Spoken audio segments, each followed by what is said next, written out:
Então, bom dia a todos, sejam todos muito bem-vindos a mais uma aula de Direito Constitucional. Hoje a gente vai dar continuidade ao nosso processo legislativo. Então, vou adverti-los, né, antes de falar da matéria, adverti-los que a aula está sendo gravada. Então, mantenha-se assim o desejar, mantenha a sua webcam desligada. E se quiser, me interrompa, aciona seu microfone, me questione. Tire suas dúvidas e não deixe para depois, ok? Antes de entrar na matéria, né, semana que vem nós teremos prova. Nossa prova será dia 26/5, tá? A prova da turma matutino vai ser dia 26/5. Vocês terão 2 horas para fazer a prova. A prova vai ficar disponível no dia 26, das 8h10 às 10h10 da manhã, tá? Este é o período para que vocês façam a prova. Então, não perca tempo, entra no sistema, façam a prova. Eu sei que a professora Daniela vai fazer um teste com vocês, como que vai ser o sistema, que é o Microsoft Forms, não precisa fazer qualquer cadastro, nada. Eu só vou liberar o link lá no Classroom para vocês com algumas orientações. Você vai clicar no link e vai ter acesso à sua prova. A minha prova em específico são 10 questões objetivas, tá bem, ó, né, de presente, né? Então, creio que vocês não precisarão, inclusive, das 2 horas para fazer a prova, né? De dica, resolvam os exercícios que eu deixei lá no Classroom. Eu vou liberar o gabarito dos exercícios que estão no Classroom no domingo, tá bom? Para que vocês corrijam. No domingo eu libero o gabarito, até porque eu quero que vocês façam os exercícios ao invés de só identificar o gabarito e só a questão correta, né? Então, mas aí eu libero logo no final de semana, eu libero o gabarito para vocês conferirem. Professor, bom dia. Eu entrei meio atrasado. Vai ser que dia mesmo a prova? A prova vai ser dia 26, dia 26/5, a prova, tá? Terça-feira que vem. Então, terça-feira que vem. Então, vocês têm essa semana toda para resolver os exercícios que estão lá no Classroom, que vai ser o auxílio para vocês fazerem a minha prova, tá? E não se esqueçam, a prova, diferente a Unip, tem uma metodologia em relação à prova, a prova tem o dia específico e o horário específico, tá? Então, vocês só poderão fazer a prova no dia 26/5, das 8h10 da manhã até as 10h10. Este é o período, a janela para você fazer a prova, né? Na Unic, a gente teve uma metodologia diferente, que a prova ficou disponível para o aluno a semana toda e ele resolvia a prova na hora que era mais tranquilo para ele, até por conta de internet, essas coisas. Mas a Unip não, a Unip efetivamente limitou, tá, o prazo e, portanto, tentem entrar efetivamente na terça-feira, das 8h10 às 10h10, senão vai ter que acarretar você ter que fazer uma substitutiva ou depois prova final, essas coisas e tal. Então, no evitar, né, eu vou disponibilizar, né, e aí eu estava falando em relação aos exercícios. Eu quero efetivamente que vocês resolvam os exercícios, por isso que eu não vou liberar o gabarito antes de sexta-feira, tá? Vocês vão ter a semana inteira para resolver, são 40 questões, né? Forma de vocês estudarem para a minha prova de terça-feira. E aí, no final de semana, tá o gabarito, vocês vão ter lá 3 dias para conferir as questões de vocês. E na terça-feira a gente tem a prova, tá? O que mais que eu tenho que falar disso? Bom, a avaliação, então, de vocês é dia 23/3, eu anotei aqui as datas para eu não me perder. A substitutiva, né, se você não se você não conseguir fazer a prova, né? Então, a prova é dia 4/6, né? A substitutiva. E o exame final é dia 16/6 para o matutino, tá? Aqueles que tiverem ED, a prova será aplicada no dia 3/6. É uma questão só. Em relação a mim, sobre os fundamentos, os princípios fundamentais de direito constitucional. E quem está de APS, gente, manda e-mail para mim. Eu recebi ontem os e-mails, porque eu só tenho até o dia 20 para receber os trabalhos, para eu corrigir e protocolar na secretaria da Unip, tá? Lá da Unip, do ICEP. Então, não deixe de mandar, eu só tenho até dia 20. Hoje já é dia 19, ó, para amanhã, tá? Então, eu tenho um prazo pré-estabelecido. Então, quem tá de APS em relação a segundo e terceiro e tal, mande e faça, que é bem tranquilinho, consegue fazer, mas eu preciso receber, senão não tem como corrigir, tá? O que mais que eu tenho que falar? Em relação aos vídeos aulas, da aula de quinta, ontem eu tive problemas com o sistema, eu não consegui subir ainda, mas eu devo conseguir subir hoje.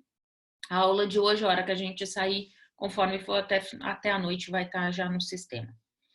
O que mais?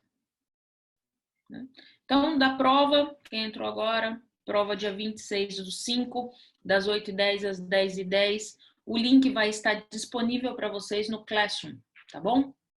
Lá no Classroom eu vou colocar as informações em relação à prova, vou colocar o link para vocês acessarem a prova, todas as recomendações necessárias em relação à prova, tá bom? Professora, o link será para liberar alguns minutos antes ou um dia antes? Não importa, assim, ó, eu posso colocar lá na segunda-feira, mas você não vai ter acesso à prova, você só vai conseguir efetivamente acessar a prova a partir das 8h10 da manhã, na terça, Certo, tá? certo. Então, na segunda-feira eu já devo colocar lá no sistema, para que você já fique e tal, mas a prova, efetivamente, você só consegue, ele limita, sabe? Ele vai bloquear, você só vai conseguir entrar na prova às 8h10 na terça-feira. Outro ponto, gente, não importa se nessas 2 horas você resolveu 3, 4 vezes a prova. A que vale é a primeira tentativa sua, tá? Não importa. A sua primeira tentativa, se durante as 2 horas você resolveu, sei lá, a prova 3 vezes, a que vale é a primeira, tá bom? Então, preste bastante atenção na leitura, vai nas questões, busca as questões corretas e tal, porque a primeira tentativa sua, o primeiro envio é o que vale, tá? Você não tem como corrigir, tá bom?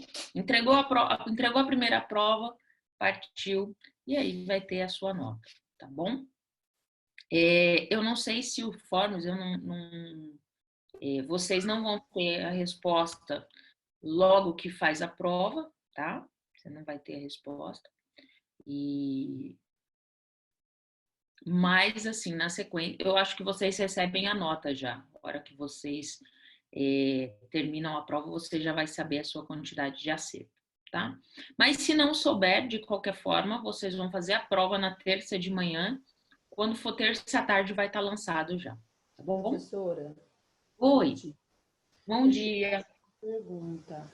Todas as provas vai ser assim igual a sua, que é no caso de marcar X? Não posso te afirmar isso. O que a gente tem é o seguinte. O que a Daniela pediu ontem por e-mail foi que nossa prova fosse sucinta, para que vocês não tivessem dificuldades em fazer a prova em 2 horas. Mas pode incluir tanto questões objetivas quanto questões subjetivas. Então, pode escrever, entendeu? Então, no meu caso, eu optei por fazer 10 questões objetivas. Eu acho que seja um facilitador para vocês e um facilitador para mim também. Agora, tem professor que pode colocar uma quantidade de questões a mais, ele entende que talvez seja dentro do prazo correto, e também pode colocar questões discursivas, que eu acredito que não vai acontecer, mas pode ter professor sim, tá? E essas questões que você está falando aí, que você é 40 questão agora, né, que é para a gente tentar resolver, que é, no caso, a simulação à prova, Uhum. que você está Não, falando? olha só, essas 40 questões que eu falei estão lá no Classroom, que eu disponibilizei para vocês estudarem. Ah, tá, entendi, professora. Obrigada. Tá? Tá. Então lá. E aí, dessas 40 questões, no final de semana, quando for sábado, vocês abrem lá, já vai estar o indicador do gabarito, tá? Sim. Porque quando vocês acessarem os formulários que eu coloquei lá, eu coloquei no mesmo sisteminha da prova do GRAPEN, quando a gente elabora. Então, tem um número, né? E aí eu vou abrir o gabarito. Aí vocês podem, inclusive, jogar as questões de vocês, né? O gabarito de vocês lá no sistema. Você vai saber quantas você errou, quantas você acertou, tá? Bom, eu acho que em relação à prova é isso. Gente, alguma dúvida em relação a isso?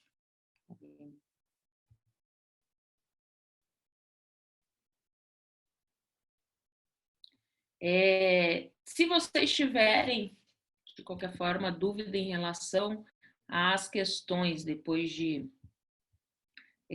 o Alan ontem me colocou questionamentos lá no Classroom de 2 questões que são da Unip, uma eu discordo, eu entraria com recurso em relação a ela. Se vocês tiverem dúvida em relação aos exercícios, né, eu não vou dar resposta, né, vocês vão olhar no coisa, mas como é que fala? Porque eu quero que vocês efetivamente resolvam, senão não adianta você ter a resposta, não vai te levar a abrir a Constituição e buscar essa resposta, tá? Então, e aí se tem as dúvidas, vocês podem jogar lá no Classroom, até de forma, se não quiser mostrar a sua pergunta, sua dúvida para os demais, você tem como mandar reservadamente para mim, tá? Então pode mandar, eu recebo, aciona meu e-mail, eu recebo a dúvida de vocês e aí eu respondo, tá? Essas dúvidas. Vamos lá. Então é o seguinte, né? Vamos para a aula. A gente ainda tem muita coisa para falar de processo legislativo e processo legislativo cai na prova de vocês. Deixa eu só perguntar. Eu cheguei a falar de emenda constitucional com vocês a aula passada. Eu não me lembro até onde eu fui. Só lembro da turma do noturno que eu acabei emenda, mas eu acho que eu não entrei com vocês. Vocês A se senhora recordam? parou em publicação. Oi, Gabi. A senhora parou em publicação, professor. Então eu falei só de constituições. Espera aí. Então deixa eu abrir o outro. Então não vai, eu acho que ainda não entra em emenda. Espera só um pouquinho. Constituições. Eu falei das fases complementares, acho que foi isso. Acho que eu vou começar a emenda.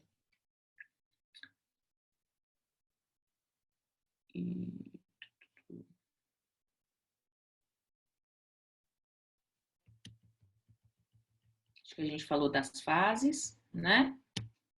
Isso mesmo. Isso. Então é isso mesmo. Hoje eu vou falar de emenda constitucional, então tá certo. Eu achei que não estivesse. Deixa eu compartilhar minha tela. E aí a gente começa aqui em relação à nossa aula. Feito. Todo mundo está vendo minha tela de emenda constitucional?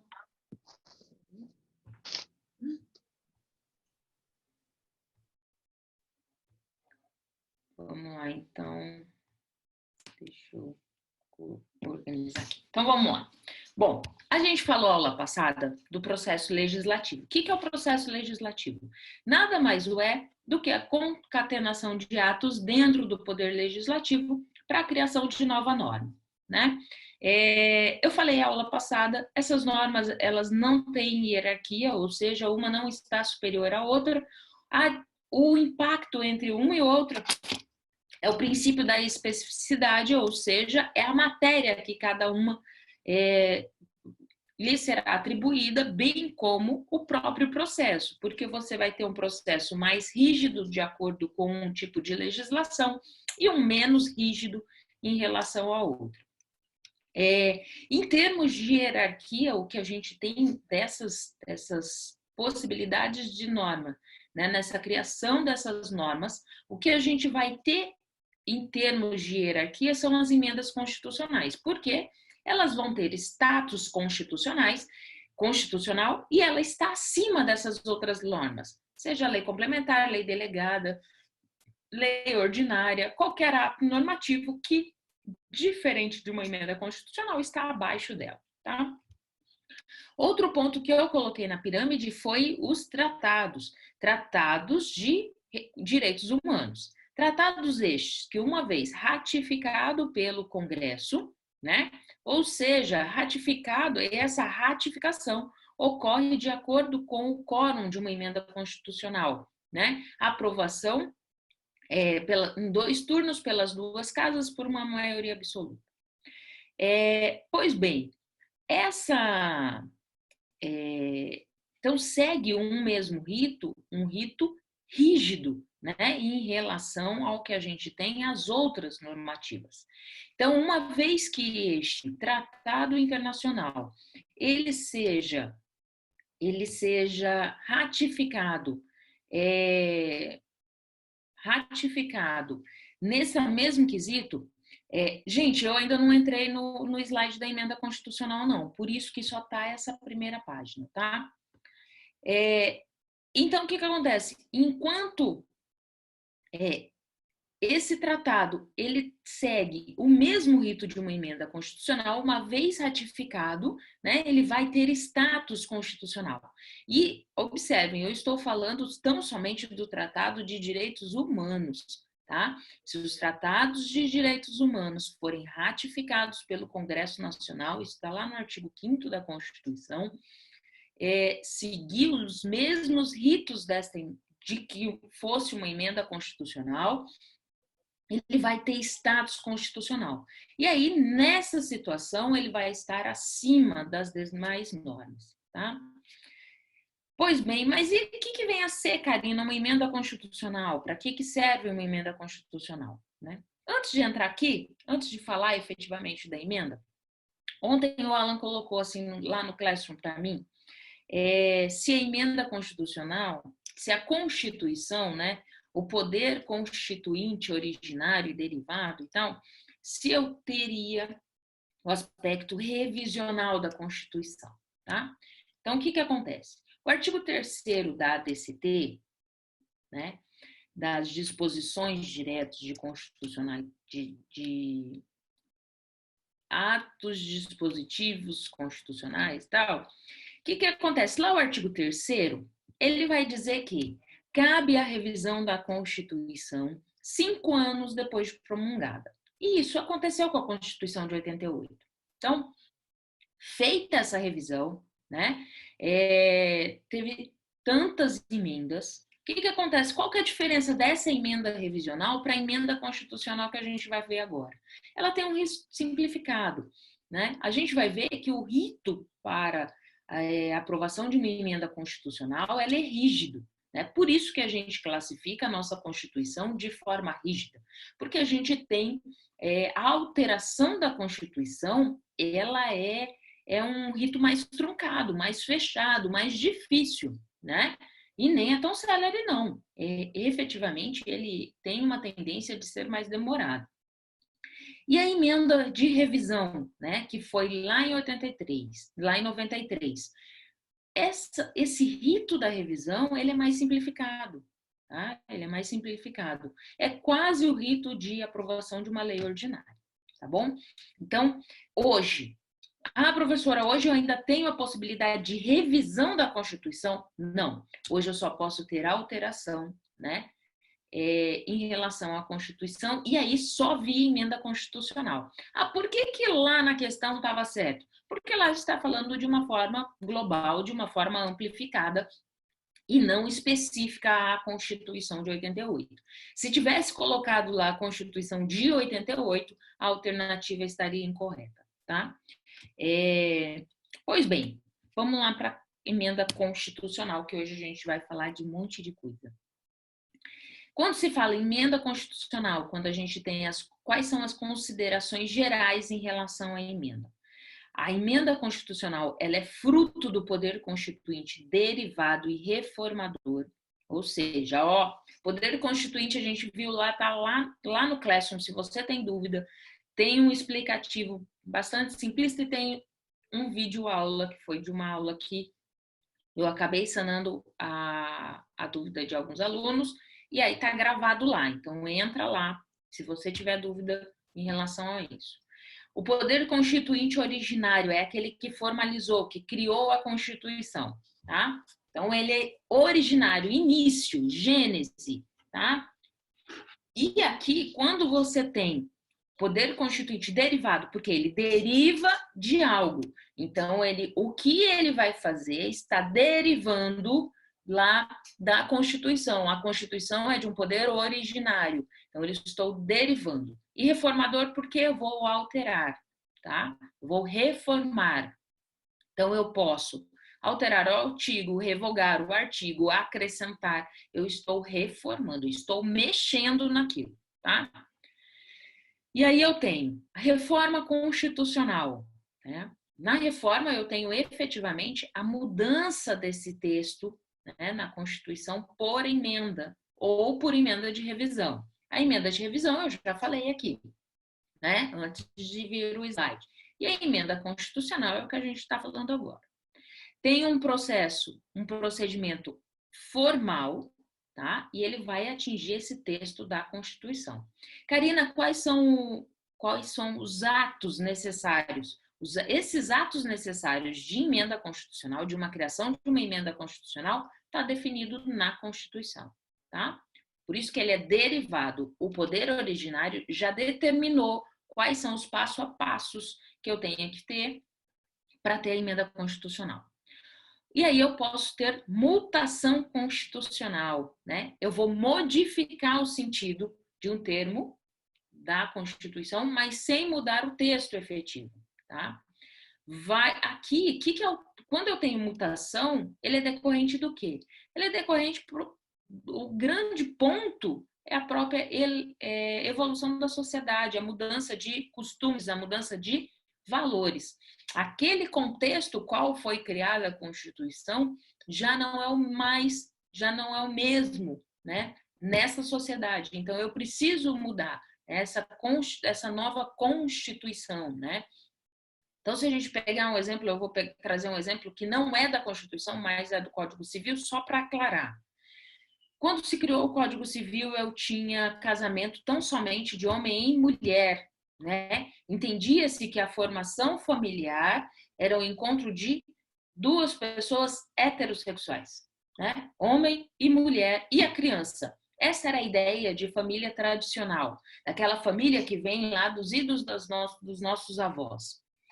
Pois bem, com a evolução da sociedade, com as condições orgânicas, psicológicas de cada um dos seres, você tem formação de famílias hoje, não só essa família, que a gente vai falar de família tradicional, que seria o pai, a mãe e o filho, né? Hoje você tem família uniparentais, que é um só, né? A mãe com seu filho, ou o pai com seu filho, né? Alguns vão dizer que a família, só você e o seu cachorro, o seu gato, coloca o cachorro e o gato como, né? Hoje coloca cachorro e gato como filho, né? É mudança de valores? É mudança de valores. Não importa se você acha correto ou não acha correto. A pessoa entende assim, né? E para algumas pessoas, ai de você chamar o gato de gato e o cachorro de cachorro e que não falar que é filho dele, né? Mas, enfim, cada um tem a sua proposição em relação a isso. Eu não estou questionando e nem dizendo que está certo ou está errado, tá? Você tem famílias hoje que são de casais homossexuais, né? Que na verdade a gente vai chamar de homoafetivos, né? Então, 2 mulheres, 2 homens, né? Tem as situações dos transgêneros. Então, você tem uma ampliação em decorrência dos costumes e valores sociais, uma mudança aqui, você muda o sentido. Casamento que antes era tão somente constituído ou entendido como o pai, a mãe, seu filhinho, hoje não mais, né? Maria Berenice Dias, que foi desembargadora, hoje é advogada, ela coloca no seu livro, o título do seu livro é Direito das Famílias, né? Fazendo menção a essa amplitude de possibilidades que a gente tem hoje. E que lá atrás, professora, mas lá atrás tinha, mas de uma forma velada. A sociedade, tampava o sol com a peneira e fazia de conta que não existia, né? Hoje não mais. Que bom que as pessoas têm o livre-arbítrio de suas escolhas e cabe àqueles que não tem que aceitar. Você não tem que aceitar as diferenças do outro, né? As diferenças que você acha que ele é diferente de você, né? Como se você fosse o ser perfeito, né? E ninguém é. E aí você não tem que aceitar, você tem que respeitar, né? Então, acima de tudo, o princípio da dignidade da pessoa humana, ponto principal, respeito. Eu não tenho que aceitar a sua condição, as suas escolhas, né? Eu não pago suas contas, pouco me interessa do que você vai fazer da sua vida. Seja feliz e você também, seja você e ponto, tá? Então, quando eu tenho essa mudança, eu vou ter uma mutação constitucional. Bom, emenda constitucional, eu falei que é a única que vai ter uma hierarquia sobre as demais normas, né? Aqui também cabe controle de constitucionalidade, tá, gente? Então, nas emendas constitucionais, eu tenho controle de constitucionalidade. Por quê? Ela é reformadora, ela segue um rito que já está expresso lá nas normas originárias, né? Se a própria Constituição não tem como seguir o controle de constitucionalidade, está lá, é constitucional. O que vem depois dela é que a gente tem que explicitar de acordo com essas normas originárias. Então, por isso que a emenda constitucional ela vai ter controle de constitucionalidade.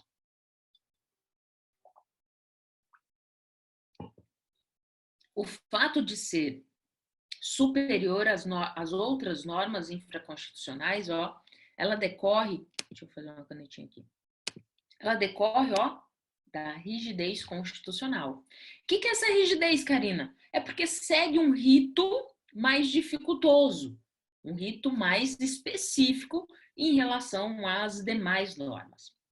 Então, de qualquer forma, eu também tenho limites em termos de emenda constitucional, tá? Então, eu tenho limitações expressas e eu tenho limitações implícitas. Nas limitações expressas, são as limitações formais. O que são as limitações formais, Karina? São aqueles que têm poder, né? E têm capacidade, legitimidade para instituir uma emenda constitucional, para iniciar uma emenda constitucional. Então, a Constituição vai dizer assim, quem são os legitimados para propor uma PEC, projeto de emenda constitucional, tá? Presidente da República, 1/3 da Câmara ou do Senado e mais da metade das Assembleias Legislativas Estaduais, desde que cada uma das casas tenha a maioria relativa de seus membros. Então, essa turminha aqui, são os legitimados, né, para propor uma emenda constitucional. Aqui, essa emenda ela é concorrente, ou seja, qualquer um daqueles 3 ali, das 3 possibilidades, pode propor a emenda. Eu não preciso que todos em conjunto estejam. Trata-se de uma iniciativa concorrente, tá? Professora, eu posso ter iniciativa popular para uma PEC? Se for uma PEC federal, não. Tá? O que é a PEC federal? Alterar a Constituição Federal, no nosso caso, Constituição Federal de 88. Eu posso ter iniciativa popular para isso? Não. Eu só vou ter iniciativa popular de alteração da Constituição Estadual. A Constituição de Mato Grosso pode ser alterada por iniciativa popular. Constituição Federal, Brasil, República Brasileira, Constituição Federativa de 1988, não pode, tá bom? Qual que é o quórum? 2 turnos, né? 2 turnos em cada uma das casas. Passa 2 vezes na Câmara, 2 vezes no Senado, com a aprovação de 3/5 dos votos. Então, 2 vezes devem ser aprovados por 3/5 dos votos. A promulgação, ela passa tanto pela mesa da Câmara e do Senado. E no caso da emenda constitucional, não há que se falar em sanção e veto do presidente, tá bom?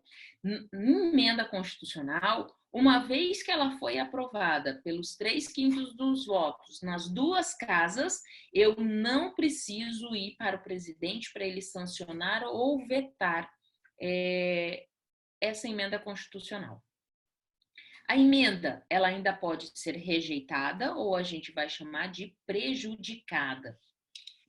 Não foi aceita naquele ponto. Ela não pode, e aí a gente vai ter, irrepetibilidade, de novo, né? A gente falou disso na aula passada, eu não posso repetir aquela matéria ali, naquele momento. Então, não pode ser proposta de novo na mesma sessão legislativa, eu não vou discutir essa matéria na mesma sessão legislativa. No interstício, né, daquela sessão legislativa, eu não posso discutir mais.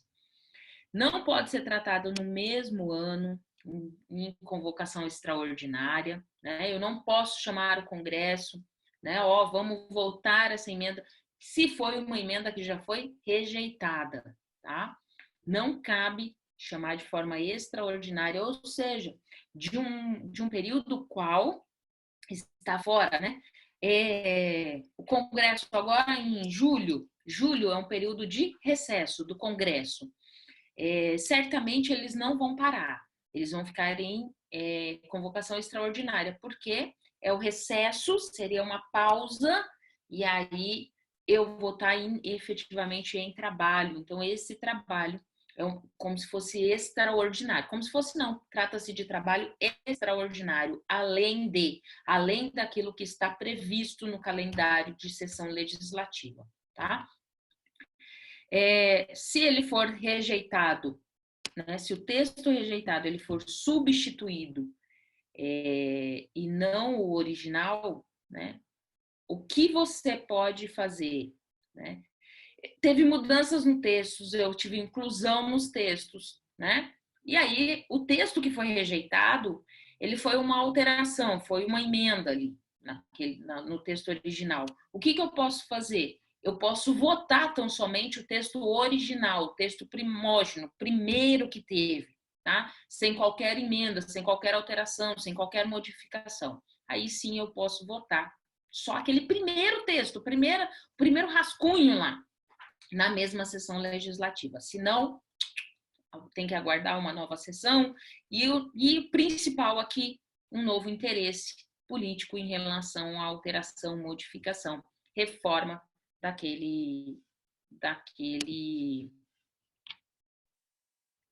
daquela matéria, tá? Bom, além dos formais, a gente vai ter os circunstanciais. O que é isso? É que num determinado período, né, eu não posso ter votação de emenda constitucional. E a própria Constituição coloca isso, tá?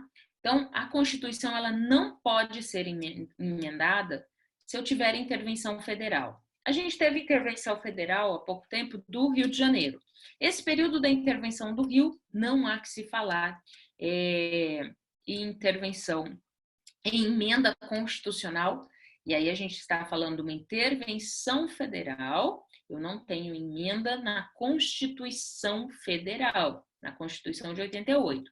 Agora, se eu tiver intervenção estadual, o que é intervenção estadual, Karina? Vamos recordar lá. A intervenção estadual é do Estado em determinado município, e a intervenção federal é a União em determinado Estado. Então, quando a gente fala na intervenção do Rio de Janeiro, não foi só da capital do Rio de Janeiro, né? Foi de todo o estado. Então, eu tenho uma intervenção federal. Foi a União, né? Tirando o autogoverno das mãos do governador, do Poder Executivo do Rio de Janeiro, e tomou conta, né? Até que a casa fosse organizada. Então, nessa situação, não há que se falar em emenda constitucional. Porém, se a intervenção for estadual, do Estado em um determinado município, aí sim eu posso ter emenda. E aí também não pode haver emenda em estado de sítio e estado de defesa. Isso a gente vai falar na próxima aula sobre eles, tá bom? Professora. Oi. Essa intervenção estadual pode emendar a Constituição Federal, ou a intervenção estadual pode emendar a Constituição estadual? Federal. Tá, obrigada. Além das circunstanciais, a gente tem temporais, né? Seria de tempo? Não há limitação temporal na CF, tá? Então, eu posso ter emenda constitucional, não estou falando de emenda de revisão, gente.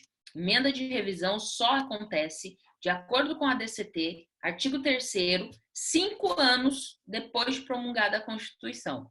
No caso das emendas constitucionais, elas podem ocorrer a qualquer tempo, tá bom? Durante a vigência daquela Constituição, eu posso alterar, modificar a qualquer tempo. Eu não tenho que seguir um período específico.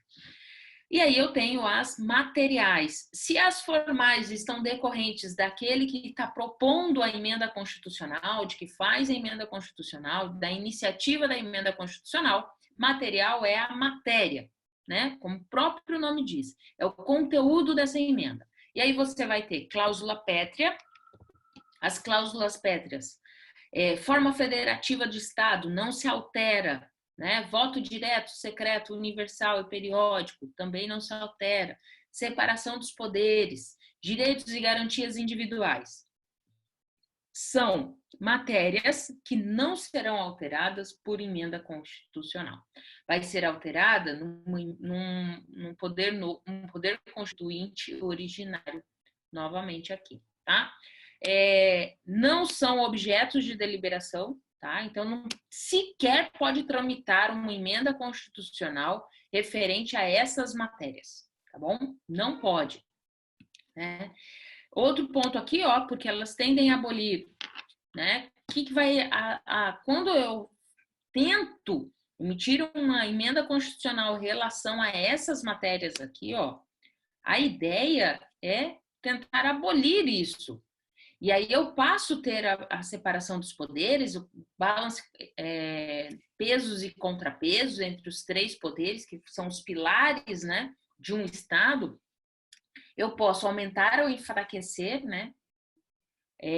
Não posso suprimir, não posso restringir, né? Violar a essência desses institutos, né? A ideia, gente, ó, é proteger o núcleo essencial disso, né? Proteger isto aqui, ter isso aqui, eu vou estar protegendo a democracia, tá? Então, este é o impacto. Então, se, por um acaso, eu tiver o trâmite, né, uma PEC tendente a abolir qualquer uma dessas cláusulas pétreas, cabe mandado de segurança, tá? E aí, qual que é o ponto deste mandado de segurança? Sustar ou trancar essa proposição, que tende a abolir, proteger direito líquido e certo do processo legislativo rígido, isso está pré-determinado lá pelo Poder Constituinte originário, pode ser impetrado por parlamentar da casa em que tramita a PEC, então começou lá no Senado ou começou na Câmara, qualquer um desses parlamentares podem iniciar impetrar o mandado de segurança, tá? E aqui trata-se de controle, ó, preventivo, ou seja, prevento. Antes de acontecer, eu já estou prevendo. Vocês que gostam muito de direito penal, é o HC preventivo. Antes mesmo de ser decretada a minha prisão, a minha não, né? A prisão de alguém, ele entra com o HC preventivo no sentido, ó, eu quero obstar. Se sair a decisão para me prender, eu quero já resguardar o meu direito de ir e vir. E aqui esse mandado de segurança é nesse sentido, tá? Ele é preventivo. Pois bem, aqui, além dessas limitações que são expressas e estão lá na Constituição, a gente vai ter limitações implícitas que, às vezes, de certa forma, elas se confundem com essas limitações expressas. E aí você tem titularidade do poder constituinte, né, entre originário e derivado, que são aqueles que vai ter a decorrência e a possibilidade de impetrar, de iniciar a emenda constitucional, né? O processo da Constituição, da emenda, né, de modificação da Constituição, esse processo de emenda, ele não pode ser alterado, tá? Nem mesmo por emenda, tá bom? Então, não se pode colocar 3 turnos, né, ou maioria absoluta para a emenda constitucional, não pode criar uma nova revisão constitucional. Então, são coisas que a própria Constituição, de forma implícita, fala, ó, não cabe, não se trata de matéria para uma emenda constitucional.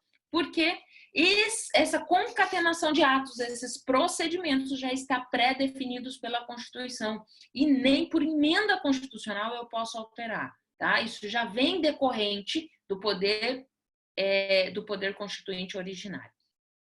Então, modificação do artigo 60, que são as cláusulas pétreas, mesmo que a Constituição não deixe explícito, eu não posso alterar de forma de conhecimento notório e tal, que não se altera, porque eu não posso mexer nas bases da democracia, né? No que sustenta os pilares de separação dos poderes, etc, etc, tá?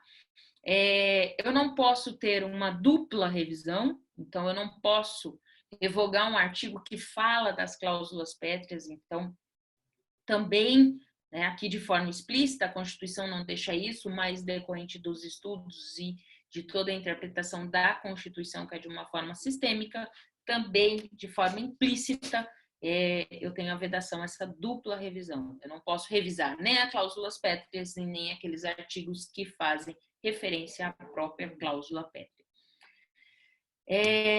Bom, e qual que é o processo, Karina? Como que funciona, né? Bom, primeiro que emenda constitucional eu não tenho efetivamente uma casa iniciadora definida na Constituição Federal. Ela pode iniciar tanto por iniciativa do presidente, né, e das assembleias legislativas estaduais. Pode ter início tanto por um deputado como por um senador. Então, aquele parlamentar, né, se for o senador, vai iniciar, a casa iniciadora vai ser o Senado. Se for um deputado, será a Câmara dos Deputados, tá? Pela Constituição. Mas aí, o que o legislador, a bem de organizar isso, definiu por regimento interno, tá? De que no regimento interno da Câmara, de que a Câmara dos Deputados seria a casa iniciadora. Karina, mas aí eu não estou mudando o procedimento da Constituição? Não, porque a Constituição ela não pré-determinou, tá? Então, tudo aquilo que não é proibido, ele é permitido. E aí, por regimento interno, para ter uma organização nisso, tá? Colocou-se a Câmara dos Deputados como casa iniciadora. Vou ressaltar, a Constituição não determina a casa iniciadora de uma emenda constitucional. Ela foi definida em regimento interno da Câmara dos Deputados, tá? O legislador constituinte derivado assim entendeu lá na criação de uma norma originária, né, do seu órgão, colocar como a Câmara dos Deputados como casa iniciadora, ok? A Constituição, dentro da Constituição, não há nenhuma norma dizendo essa é a casa iniciadora. O que vai ter hoje é o regimento interno da Câmara dos Deputados dizendo que seria a Câmara dos Deputados. Então, a primeira casa, assim como a gente falou na aula passada, em qualquer uma das normas, a primeira casa ela não prevalece sobre a segunda, tá? E como é o caso de qualquer um dos projetos de lei, não prevalece, tá?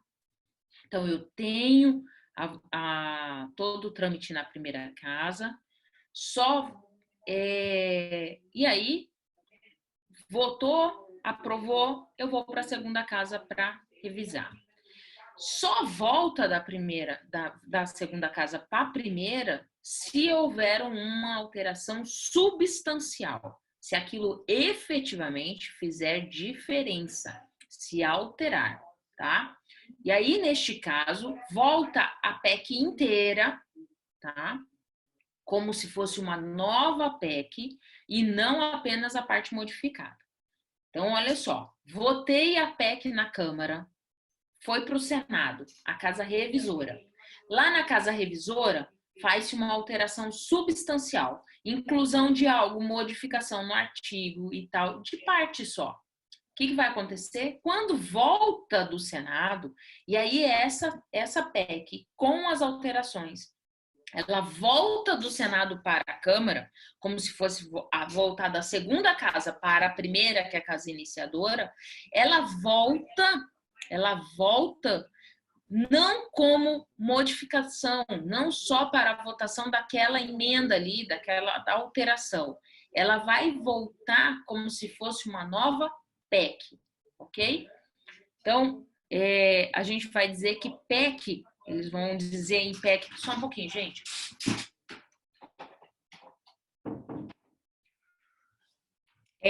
Em relação ao que fala de promulgação fracionada, né, PEC fatiada, porque o que pode acontecer?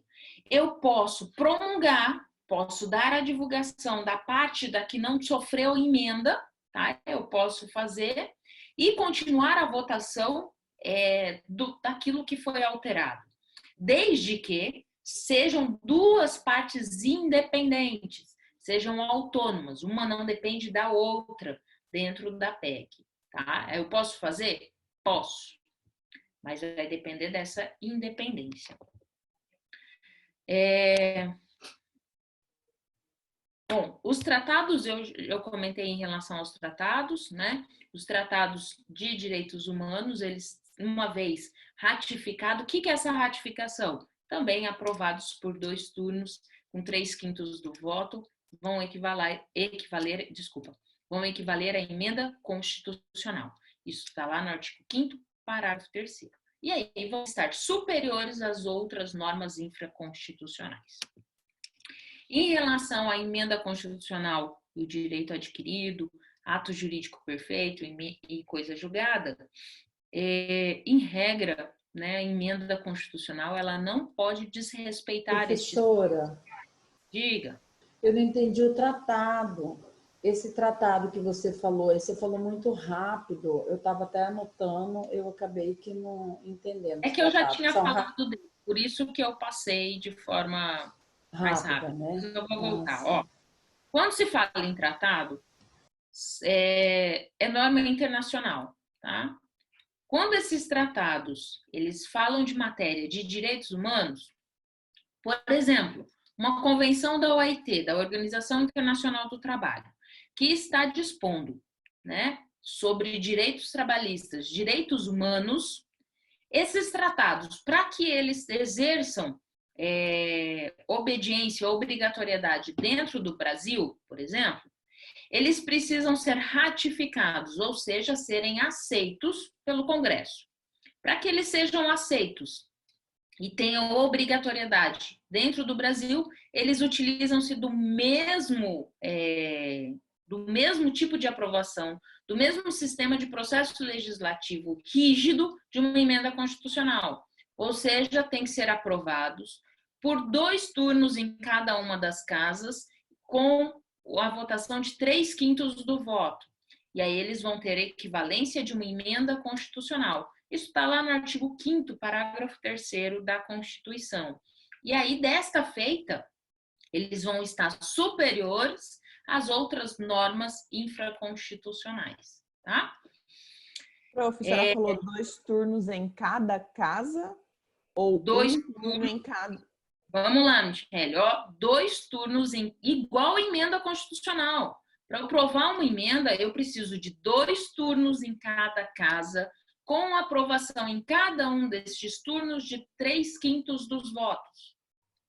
Eu tinha entendido que tinha que ter 2 turnos, um em cada casa, e não 2 turnos em cada casa. Vai dar 4. Isso mesmo. Não tinha entendido 2 assim, turnos não. em cada. Olha, vamos de novo. Ó, vou repetir. A emenda e tratado de direito humano, ele precisa ter aprovação em 2 turnos em cada casa, com aprovação em cada um destes turnos de 3/5 dos votos. Então, aprovação em 2 turnos na Câmara, 2 turnos no Senado, e cada um destes turnos, obrigatoriamente, tem que ser aprovado por 3/5 dos votos. Bom, lá na emenda, em regra, gente, a emenda constitucional ela não pode desrespeitar qualquer um desses 3 institutos, seja o direito adquirido, o ato jurídico perfeito e a coisa julgada, tá?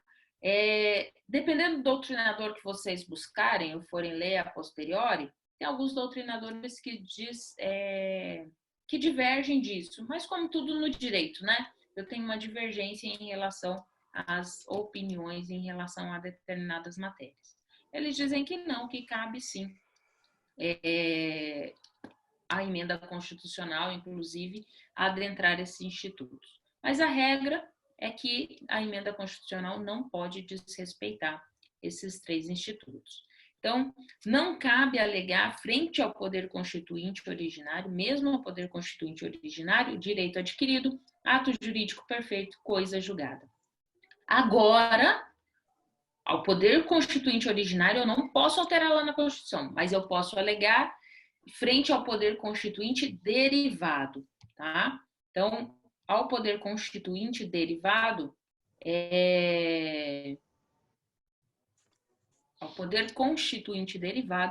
eu posso ter alegação em relação a esses institutos. A própria Constituição assim o pré-determina, tá?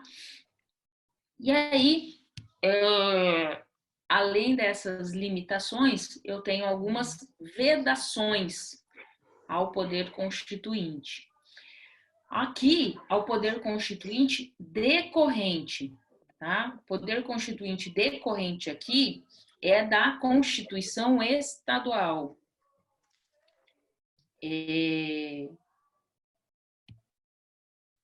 A Constituição Estadual, eu tenho algumas limitações, algumas vedações. Então, vamos lá. Oi? Perdemos sua tela aqui do slide. Então, peraí. Deixa eu voltar.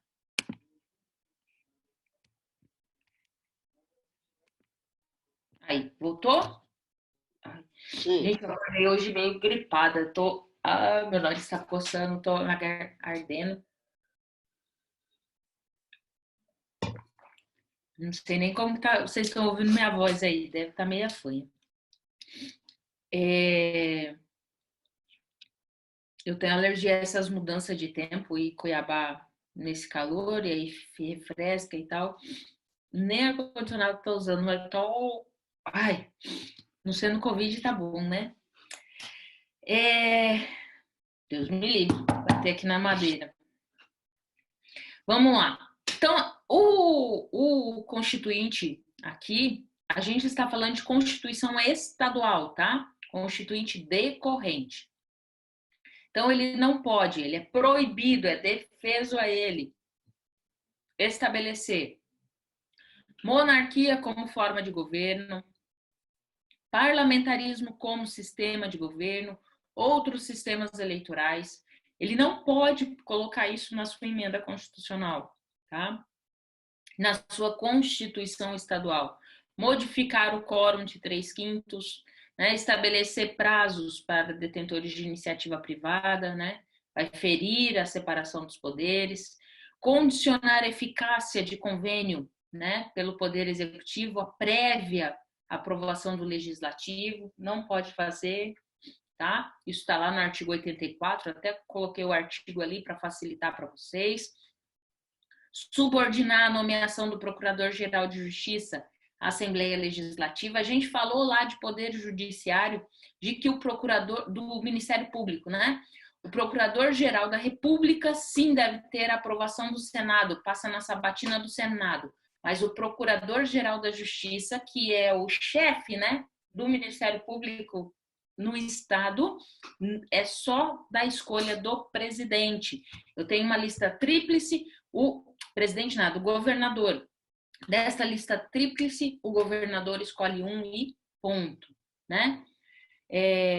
Outra situação aqui é tratar matéria de iniciativa privativa do chefe do executivo, né? Então, não é tão somente, ele não pode alterar, né? Tais matérias podem ser disciplinadas de iniciativa ao projeto de lei, emenda constitucional de iniciativa do governador.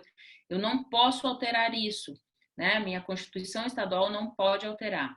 Outra, condicionar a nomeação, exoneração, destituição dos secretários, né, pela Assembleia, também não pode fazer. Competência para a Assembleia julgar suas próprias contas, né? Não, isso já está pré-determinado.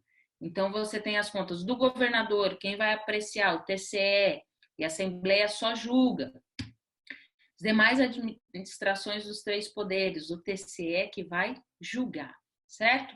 E aí, gente, qual que é né, como que acontece, né, esse processo legislativo?